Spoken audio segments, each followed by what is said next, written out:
there. So Ralph and the motorcycle are on the bottom of the trash can, and Ralph is asleep after trying unsuccessfully to escape. Now we're on chapter 4, which is called Keith. It's a long one, so settle in. Ralph did not know how much time had passed before he was awakened by the lamp on the bedside table, shining down on him. He squeezed himself into the tiniest ball possible, wrapped his tail around his body, and tried to make himself as thin as the apple core. "My motorcycle!" shouted the boy, the very first thing. "Somebody stole my motorcycle!" "Uh-oh," thought Ralph. "It won't be long now." "Nobody stole your motorcycle," answered the boy's mother from 216. "It's around someplace. You just mislaid it. You can find it in the morning. Now you'd better get ready for bed now." "No, I didn't mislay it," insisted the boy. "I put it right here on the table beside my sports car." "You'll find it someplace," said his mother, not much interested. Boys were always losing things. While Ralph cowered behind the apple core, Keith opened the drawer of the bedside table and slammed it shut. He jerked back the bedspread, yanked the pillows off the bed, and threw them back. Then he got down on his hands and knees and looked under the bed and the table. Ralph wrapped his tail more tightly around his body. "Here it comes," he thought. The boy's face appeared in the opening at the top of the wastebasket. Ralph's heart raced like a motor. "Ha!" said the boy to himself. "Here it is. I wonder how it got there." His hand came down into the wastebasket to seize the motorcycle and lift it out. Still leaning over the wastebasket, he examined the bent handlebar and the chipped paint. "Huh, that's funny," he remarked out loud. "It must have rolled off, but I don't see how it could." The boy did the natural thing for a boy to do. He looked into the wastebasket again.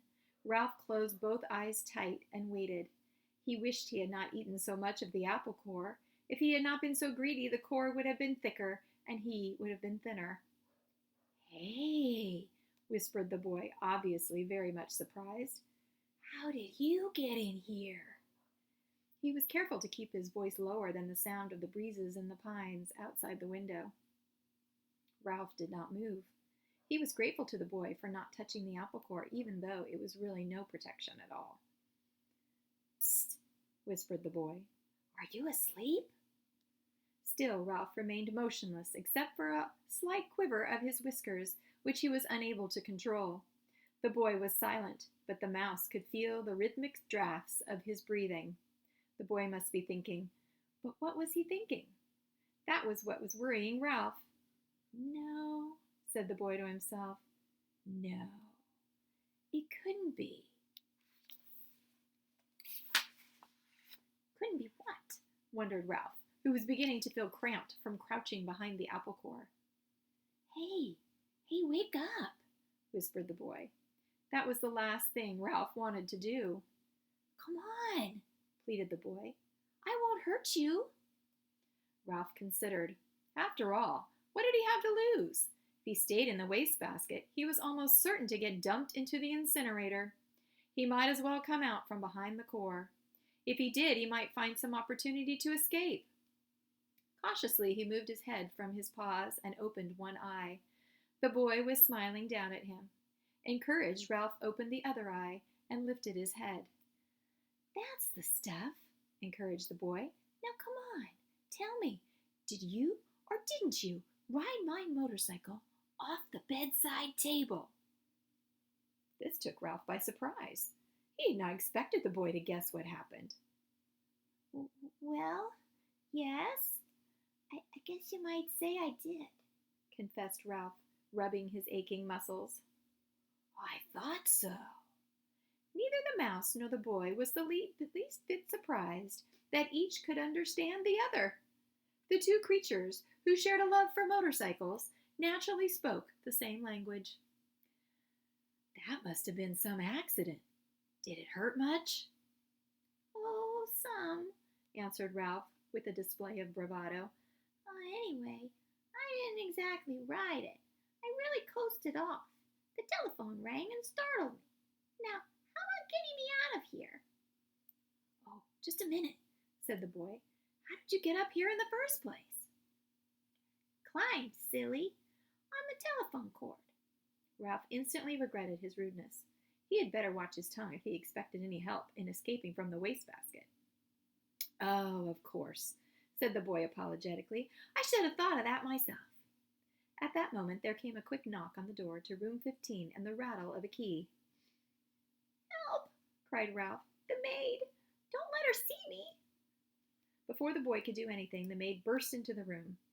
Oh, excuse me! She seemed surprised to see a boy kneeling by the wastebasket. I've come to turn down the bed. Oh, that's all right, said the boy quickly. I can do it myself. Thanks anyway. Oh, thank you, said the maid, backing out of the room. Ralph knew she was not anxious to waste time turning down the bed. As soon as she finished her duties, she was going out to the parking lot to meet a busboy, a college boy whose job was clearing tables in the dining room. Oh, phew, that was close. The boy seemed very relieved, as much as Ralph. I'll say, agreed the mouse. Keith, called his mother from 216, are you getting ready for bed? Sorta, answered Keith. You better come in our bathroom and take a bath, said his mother. Ah, gee, Mom, do I gotta? Asked Keith. Yes, you do, said his father. And don't forget to brush your teeth, said his mother. I won't, promised Keith. Then he whispered to Ralph, You just lie low. I'll hurry and take a bath and get into bed and turn out the light, and after Mom comes and kisses me goodnight, we can talk some more. Lie low indeed. Ralph was indignant. He couldn't lie much lower if he wanted to, and he certainly did not want to sit around waiting to talk. He wanted to get out of that wastebasket. Once he was out, he would see about talking, but not before. Ralph could hear the boy splashing in 216's bathtub and then hastily brushing his teeth in 215's sink. After this, there was the sound of a suitcase being opened and clothes dropped on the floor. The boy hopped into bed, and to Ralph's relief, the light was turned out. In a moment, Mrs. Gridley came in to kiss her son good night. Night, Mom, said the boy, sounding as if he was already drowsy. Good night, Keith, said his mother. It looks as if we're going to have to stay here for a few days. Your father refuses to budge. That's okay, muttered Keith, giving the impression he was almost asleep. Good boy, said his mother. You're a good sport. Good night, son, said the boy's father from the doorway between the two rooms. Keith did not answer. Instead, he breathed slowly and deeply, and as Ralph thought, a bit too noisily. There was no sense in overdoing things. As soon as all was quiet in the next room, the boy swung his legs out of bed, fumbled around in his suitcase, and shone a flashlight into the wastebasket. Almost blinded by the unexpected light, Ralph held his paws over his eyes. Hey, cut that out! He could not remember to be polite.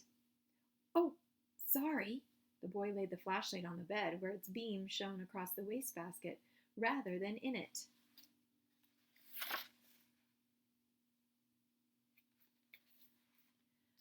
That's better. Now, how about getting me out of here? As an afterthought, he added, Please? The boy ignored the mouth's request. How would you like to ride my motorcycle? He asked. Ralph's heart skipped a beat like a motor missing on one cylinder. The mouse-sized motorcycle really would run after all, and there was one thing for certain. Since the motorcycle really would run, the boy could not expect him to ride around the bottom of the wastebasket. Sure, Ralph tried to sound calm. The important thing was to get out of this prison. He braced himself, dreading the touch of the boy's hand on his fur. To Ralph's surprise, the boy did not reach in and grab him. Instead, he slowly and gently tipped the wastebasket on its side, permitting Ralph to walk to freedom with pride and dignity. Thanks, said Ralph, genuinely grateful for this consideration. I believe you're okay. Sure I'm okay, said the boy, setting his motorcycle down beside Ralph. Did you think I wasn't? Well, you never can tell. Ralph put his paw on the handlebar of the motorcycle. It's a real beauty, even with the bent handlebar. I'm sure sorry about that. Forget it, said the boy reassuringly. It won't hurt much. The motorcycle can still run. Ralph threw his leg over the motorcycle and settled himself comfortably in the seat. Perfect! Just perfect! The boy was obviously delighted that his motorcycle was just right for a mouse. Ralph could not have agreed more heartily. It was perfect, except for one thing. He did not know how to start it. Go on, said the boy. Ride it. Ralph was ashamed to confess his ignorance. I don't know how to start it, he admitted. It's the first motorcycle I have ever had a chance to ride. You have to make a noise, the boy explained matter-of-factly. These cars don't go unless you make a noise. The answer was so obvious Ralph was disgusted with himself for not knowing without asking. He grasped the handle grips and, fearful lest his noise be too squeaky, managed a... Sure enough, the motorcycle moved. It really and truly moved across the threadbare carpet. Ralph was so excited that he promptly forgot to make the noise. The motorcycle stopped. Ralph started it again. This time he remembered to keep on making the noise. He sped off into a corner of the moonlit carpet and found a good threadbare spot without any bumps. Look out for your tail, said the boy. Don't let it get caught in the spokes. Oh, thanks for reminding me, said Ralph, causing the motorcycle to stop. He started it again and steered with one paw while he reached back with the other, caught up his tail, and held the tip safely against the handlebar. It was a glorious sensation, speeding around on the carpet, freely and noisily, and most of all, fast. Ralph discovered that if he made the noise fast, the motorcycle speeded up. If he slowed the sound, the motorcycle slowed down. He promptly speeded up and raced around in the rectangle of moonlight, where he had made another discovery. When he ran out of breath, the momentum of the motorcycle carried him on until he could take another breath.